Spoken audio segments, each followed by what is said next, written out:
GGP Alex, ഒരു കാര്യം, അതായത് പാർശ്വവൽകൃത ജനതയ്ക്ക് വേണ്ടി പാർപ്പിടവും ഭക്ഷ്യവും സാമൂഹികക്ഷേമവും തദ്ദേശ സ്വയംഭരണ സ്ഥാപനങ്ങളിലുള്ള വകുപ്പുകൾക്കുള്ള മാറ്റിയിരിപ്പും ഒക്കെ ഉണ്ട്.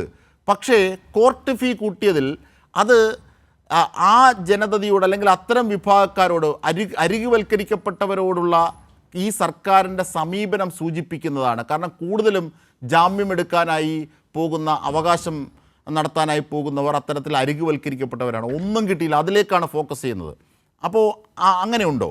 അതുവഴി നിരീക്ഷിക്കാമോ അത് ഡോക്ടർ GGP? വളരെ ലളിതവൽക്കരിക്കപ്പെട്ടിട്ടുള്ള ഒരു ന്യായമാണെന്ന് ഞാൻ പറയും. കാരണം ഒന്ന്, ഒരു വശത്ത് നടക്കുന്ന വലിയ പ്രവർത്തനങ്ങൾ കാണാതിരിക്കുകയും ഒരു ചെറിയ കാര്യം, ആ ചെറിയ കാര്യം പോലും വളരെ വർഷങ്ങളായി അത്തരത്തിലുള്ള പരിഷ്കാരങ്ങൾ വിവിധ കമ്മിറ്റികൾ നിർദ്ദേശിച്ചിട്ടുള്ളതാണ്. അപ്പോൾ അങ്ങനെ പലപ്പോഴായി ഭരണപരിഷ്കാര കമ്മീഷനുകൾ, അതുപോലെ തന്നെ ഓരോ ഘട്ടത്തിലും ഗവൺമെൻറ് നിയോഗിച്ചിട്ടുള്ള വിവിധ കമ്മീഷനുകൾ ഈ പരിഷ്കരണവുമായി ബന്ധപ്പെട്ട്, പ്രത്യേകിച്ച് ഫീസ്, നികുതികൾ മുതലായവ പരിഷ്കരിക്കണമെന്ന് ആവശ്യപ്പെട്ടതിൻ്റെ അടിസ്ഥാനത്തിൽ വളരെ ചുരുങ്ങിയ തോതിൽ ലഭിക്കുന്ന നികുതികൾ അല്ലെങ്കിൽ അതിൻ്റെ വർധനവ് മാത്രമാണ് ഗവൺമെൻറ് ഇതിനകത്ത് കണ്ടിട്ടുള്ളത്. ഒരു തരത്തിലുമുള്ള വലിയ നികുതി വർധനവ് ജനങ്ങളുടെ മുകളിൽ അടിച്ചേൽപ്പിച്ചിട്ടില്ല.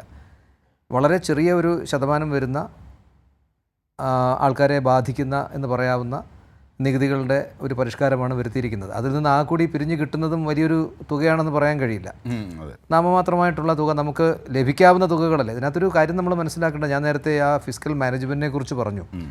ആ മാനേജ്മെൻറ്റിൻ്റെ ഭാഗമായി ഏതൊക്കെ സ്രോതസ്സുകളിൽ നിന്ന് ഗവൺമെൻറ്റിന് വരുമാനമുണ്ടാക്കാൻ കഴിയുമോ ആ സ്രോതസ്സുകളിൽ നിന്നെല്ലാം കാര്യക്ഷമതയോടുകൂടി നികുതികൾ പിരിച്ചെടുക്കുക, ഇതുവരെ ഉപയോഗിച്ചിട്ടില്ലാത്ത സ്രോതസ്സുകളെ ഉപയോഗപ്പെടുത്തുക എന്നുള്ളൊരു പൊതു തത്വത്തിൻ്റെ അടിസ്ഥാനത്തിലാണ് യഥാർത്ഥത്തിൽ ഇത്തരത്തിലുള്ള പരിഗണനകൾ വരുന്നത്, അത്തരത്തിലുള്ള നിർദ്ദേശങ്ങൾ വരുന്നത്. അത് വേണമെങ്കിൽ ഗവൺമെൻറ് പരിശോധിക്കാവുന്നതാണ്. ആ തരത്തിൽ വ്യാപകമായിട്ടുള്ള വിധത്തിൽ ഒരു പ്രയാസം നേരിടുന്നുവെങ്കിൽ അത് ചിലപ്പോൾ ഗവൺമെൻറ് പരിശോധിക്കും ചെയ്യുമായിരിക്കും. പക്ഷേ ഇപ്പോഴത്തെ അവസ്ഥയിൽ പ്രത്യക്ഷത്തിൽ അങ്ങനെ ഏതെങ്കിലും തരത്തിലുള്ളൊരു കുഴപ്പമുള്ളതായിട്ട് നമുക്ക് കാണാൻ കഴിയുന്നില്ല. വളരെ നാമമാത്രമായിട്ടുള്ള വർധനവാണ്, കാലികമായി പരിഷ്കരിക്കേണ്ടത് ആവശ്യമാണ്. വളരെ വർഷങ്ങളായി പരിഷ്കരിക്കാതെ കിടക്കുന്ന നികുതികളും ഫീസുകളും ഒക്കെയാണ് പരിഷ്കരിക്കാൻ വേണ്ടി നിർദ്ദേശിച്ചിട്ടുള്ളത്. അപ്പോൾ അതൊരു പ്രധാനപ്പെട്ട ഏതെങ്കിലും സാമൂഹ്യ വിരുദ്ധമെന്ന് വിശേഷിപ്പിക്കാവുന്നതോ അല്ലെങ്കിൽ അടിസ്ഥാന ജനതയുടെ ആവശ്യങ്ങൾക്ക് വിരുദ്ധമാണെന്ന് വിശേഷിപ്പിക്കാവുന്നതോ ആയിട്ടുള്ള ഒരു നിർദ്ദേശമായിട്ട് കാണാൻ കഴിയില്ല എന്നുള്ളതാണ്. പക്ഷേ അതിനപ്പുറത്ത് ഈ പറയുന്ന ഓരോ മേഖല, ഇപ്പോൾ ഒരു ചെറിയ ഉദാഹരണം മാത്രം ഞാൻ പറയാം. ഇപ്പോൾ തദ്ദേശഭരണ സ്ഥാപനങ്ങളിലെ നേതൃത്വത്തിൽ വ്യവഹാരങ്ങൾ പൂർണ്ണമായും നിയമസഹായം നൽകുന്നതിനുള്ള എത്രയോ ഗ്രാമപഞ്ചായത്തുകൾ മുന്നോട്ട് വന്നിട്ടുണ്ട്.